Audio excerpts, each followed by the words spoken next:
Edisi 7 1 Oktober bersama saya Zaiti Zubir. Antara paparan utama: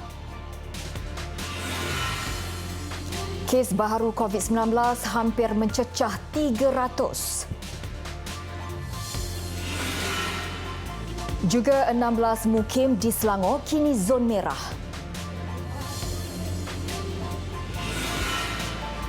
Dan FGV nafi guna buruh paksa.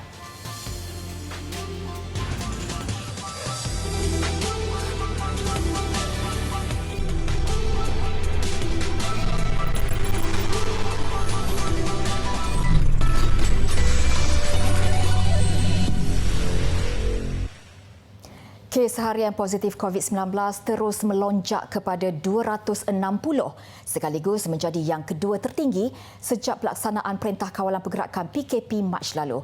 Ketua Pengarah Kesihatan Tan Sri Dr. Nur Hisham Abdullah berkata, daripada jumlah itu hanya satu kes import dilaporkan, jangkitan di luar negara dan 259 kes penularan dalam negara. Daripada 259 kes penularan di dalam negara, 130 kes adalah warga negara Malaysia dan 129 kes adalah bukan warga negara.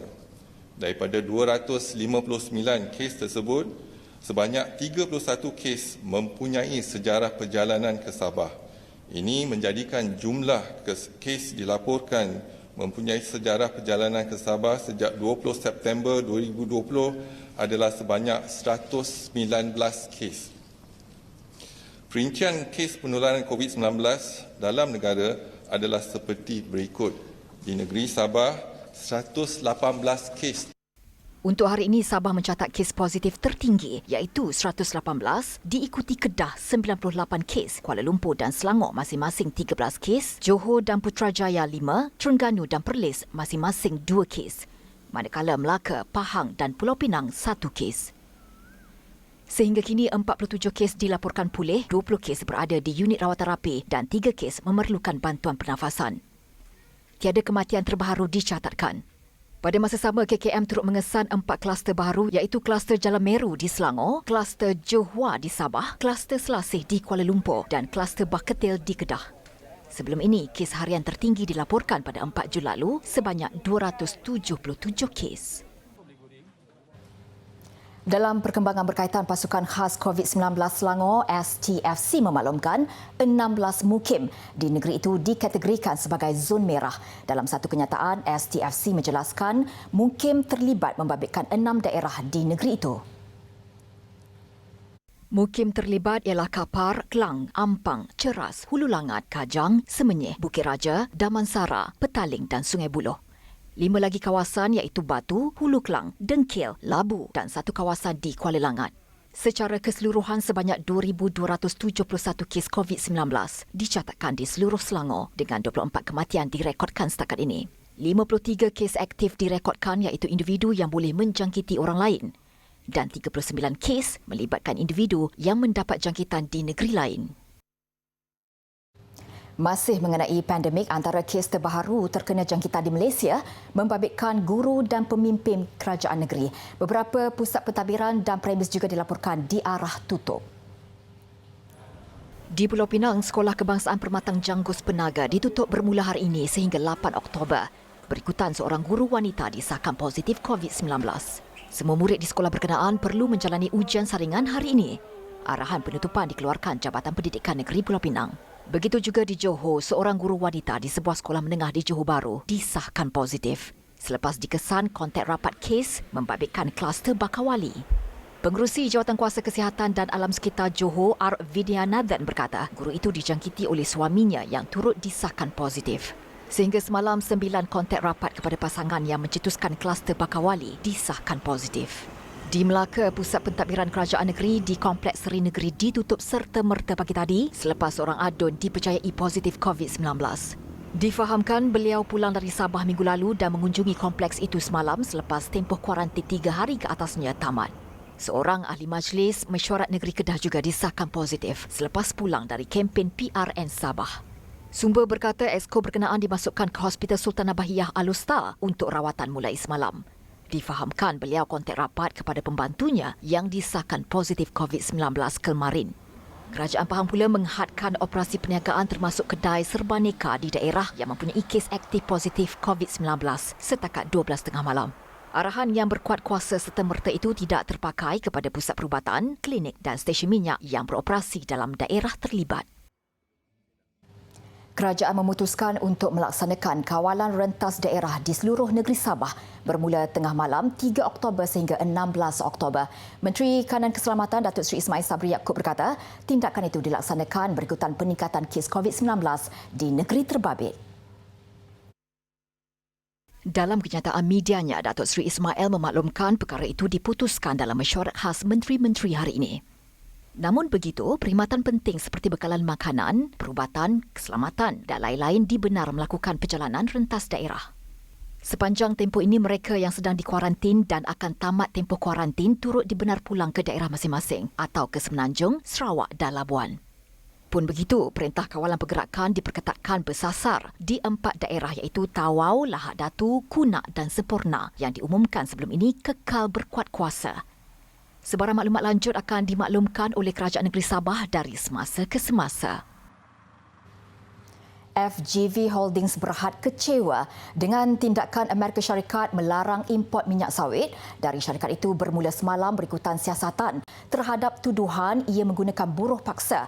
Dalam satu kenyataan hari ini, FGV menegaskan semua isu yang dibangkitkan telah menjadi bahan perdebatan umum sejak 2015. Kenyataan itu juga menyebut FGV sudah melaksanakan banyak usaha, antaranya memperkuatkan prosedur dan proses dalam pengambilan pekerja asing. Ia dengan menubuhkan 4 pusat sehenti di dalam negara dan di negara sumber iaitu di India dan Indonesia. FGV juga menjelaskan pihaknya tidak terbabit dengan pengambilan pekerja berstatus pelarian kerana bermula 2020 hanya pekerja asing dari India dan Indonesia diambil menerusi proses yang sah. Sehingga Ogos lalu, FGV mempunyai 11,286 pekerja Indonesia dan 4,683 pekerja India.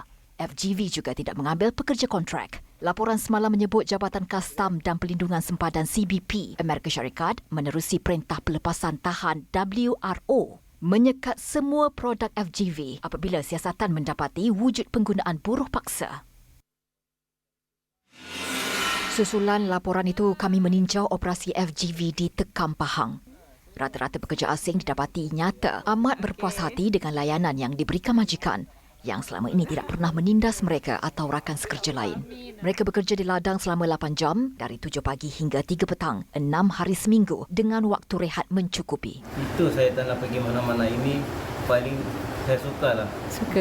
Bukan saya depan-depan saja. Alhamdulillah. Memang saya suka tempat sini. Kalau buang tempat lain, barilah. Macam itu dah kita kira. Okey. InsyaAllah, Alhamdulillah sini.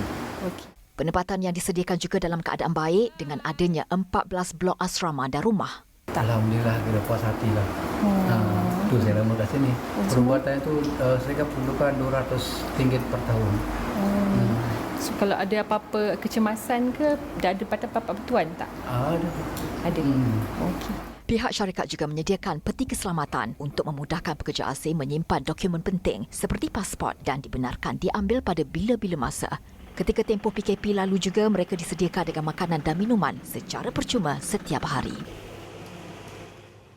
Bekas Peguam Negara Tan Sri Muhammad Apandi Ali mengemukakan surat tuntutan kepada Pejabat Peguam Negara AGC dengan menuntut ganti rugi daripada kerajaan. Ia atas dakwaan perkhidmatannya ditamatkan secara tidak sah oleh Kerajaan Pakatan Harapan 2 tahun lalu.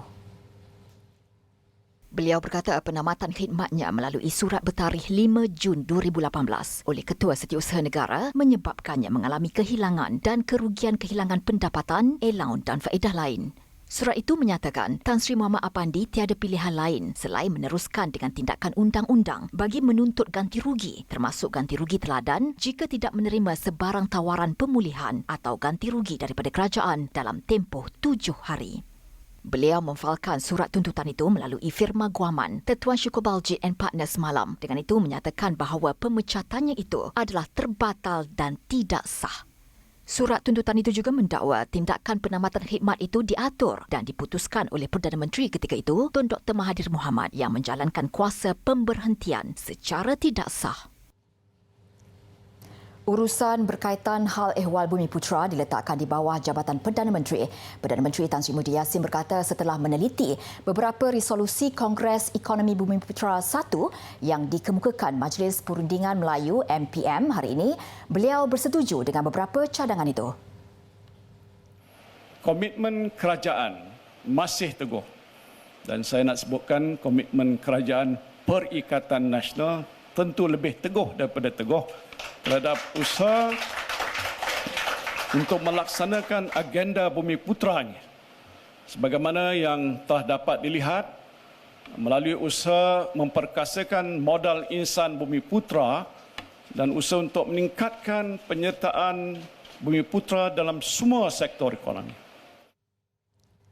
Turut hadir pada kongres itu Menteri Kanan Pendidikan Dr. Razzie Jidin, Menteri Kanan Kerja Raya Datuk Seri Fadilah Yusof dan Menteri di Jabatan Perdana Menteri Datuk Seri Mustafa Mohamad. Kongres Ekonomi Bumi Putra 1 hari ini menggariskan 13 resolusi iaitu bagi memperkasakan semula Bumi Putra selain menterjemahkan semua peluang dan hak dengan lebih bijaksana.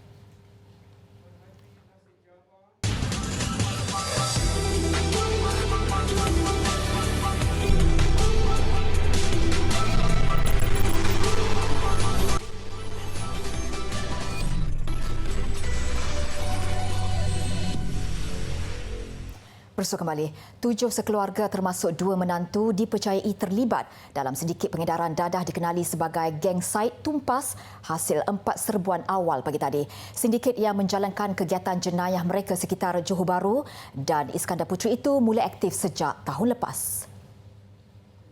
Ketua Polis Johor, Dato' Ayub Khan Maidin Pichi berkata, suspek 4 lelaki dan 2 wanita tempatan serta seorang wanita warga Thailand berusia 35 hingga 64 tahun. Geng Said ini yang diketuai oleh ketua keluarga berusia 64 tahun turut dianggotai isterinya, 2 anak lelaki, seorang anak perempuan dan 2 menantu. Dia orang dapat dadah ni daripada Thailand, Nona.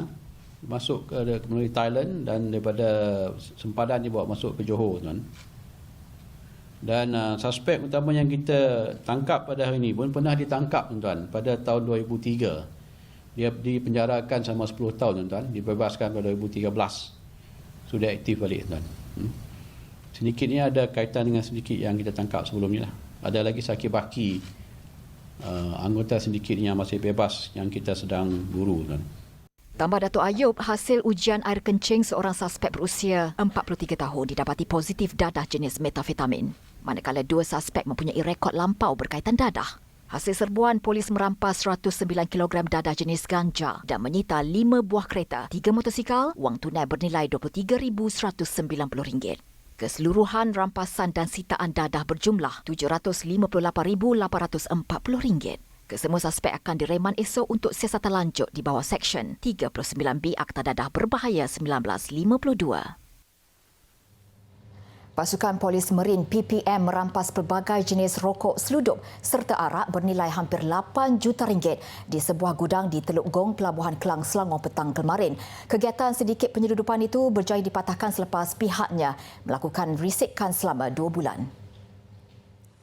Komander PPM Bukit Aman Senior Assistant Commissioner Muhammad Yusof Mahmad berkata, dalam serbuan yang diadakan pada jam 4 petang itu, pihaknya mengekori sebuah lori 5 tan jenis bonded dari Banting. Sebaik tiba di gudang, sebuah lagi lori dikesan keluar dan diletakkan di satu kawasan lapang di sebelah gudang berkenaan. Hasil pemeriksaan terhadap 2 lori serta gudang menemui 1,059 kotak rokok putih serta 84 kotak mengandungi 1,008 botol arak pelbagai jenama. Kesemua rampasan dianggarkan hampir RM8 juta. Dalam serbuan itu, 5 lelaki berusia 24 hingga 35 tahun ditahan, membabitkan 2 warga tempatan yang bekerja sebagai pemandu lori serta 3 warga Bangladesh. Barang seludup itu didapati dibawa menggunakan lori kontena dari Pelabuhan Pulau Pinang. Ia dipercayai diisytihar sebagai barangan lain berikutan penemuan tin biskut, pakaian terpakai, beg berjenama tiruan serta barangan lain. Rokok dan minuman keras tersebut dipercayai diseludup dari Vietnam. Dan cara pula model pandai dia untuk edar dia, lori bonded ni dia akan pergi ke satu tempat, lokasi yang tersembunyi, and then dia buka kereta-kereta, van akan punggah untuk di pasaran, kedai-kedai runcit dan sebagainya. Ada kaedah dia macam tu. Kontena mari sini, simpan sini, bonded akan collect daripada sini, hantar ke satu lokasi-lokasi yang kita tak ketahui. Kemudian ada kereta-kereta lah, kereta van dan sebagainya, mai punggah ambil untuk pasaran runcit di tempatan ni lah. Kalau di sini ni mungkin di Selangor dan KL. Rampasan itu adalah yang terbesar dilakukan PPM sejak PKP bermula Mac lalu. Polis telah menahan pemandu e-hailing yang terlibat dalam pergaduhan di kaunter pandu lalu sebuah restoran makanan segera di Rawang Ahad lepas. Siasatan ke atas lelaki berusia 41 tahun itu juga mendapati dia mempunyai masalah kecacatan mental. Dan Ketua Polis Daerah Gombak, Assistant Commissioner Arifai berkata, pergaduhan bermula selepas pemandu itu menyerang pekerja di restoran berkenaan. Ia dipercayai berlaku akibat perselisihan faham antara pemandu terbabit dan pekerja restoran mengenai kaedah pembayaran. Video pergaduhan tular di media sosial. Polis juga sudah menerima laporan daripada pemandu dan pekerja restoran makanan segera itu. Dagangan Berhad mahu mengembangkan sudut makanan baharu Makan at Mesra ke lebih 200 stesen seluruh negara menjelang akhir 2021. Konsep baharu dalam kedai Mesra yang menawarkan sajian premium segar, seimbang dan mudah itu telah diperkenalkan di 7 stesen sekitar Lembah Kelang dan 15 lagi sehingga akhir tahun ini. Of course, what we will do is we will cautiously grow and look at the success factors and learn as we progress and expand appropriately. And it will probably be also outside Klang Valley for next year, but we're probably going to start and focus more on the urban segments before we start to roll into more rural areas. Sejajar komitmen berterusan syarikat itu untuk memperkasa usahawan tempatan, semua barangan diperolehi dari pembekal tempatan. Pelanggan berpeluang menikmati pelbagai produk makanan dan minuman seperti pastry, makanan sedia dimakan, pencuci mulut dan minuman. Ia dijual pada harga berpatutan dengan hampir kesemuanya di bawah RM12.